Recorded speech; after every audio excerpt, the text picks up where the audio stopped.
எல்லோருக்கும் நமஸ்காரம்.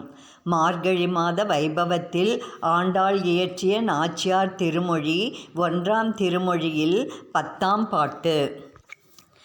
கரும்புவில் மலர்கணை காமவேளை கழலினை பணிந்து அங்கு ஓர் கரி அலர மறுப்பினை ஒசித்து புல்வாய் பிளந்த மணிவண்ணர்க்கு என்னை வகுத்து இடு என்று பொறுப்பு அன்னமாடம் பொலிந்து தோன்றும் புதுவையர்கோன் விட்டு சித்தன் கோதை விருப்பு உடையின் தமிழ் மாலை வல்லார் விண்ணவர்கோன் அடி தன்னுவரே.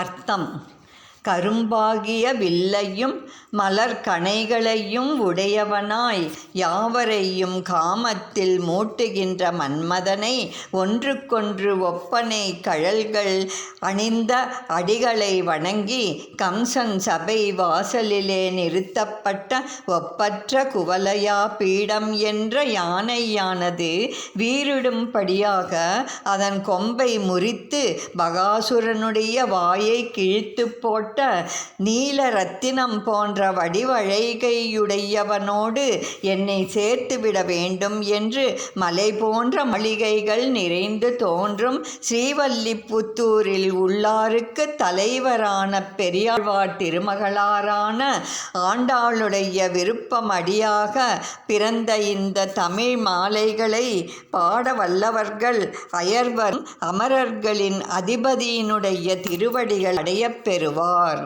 என்று கூறுகிறார்.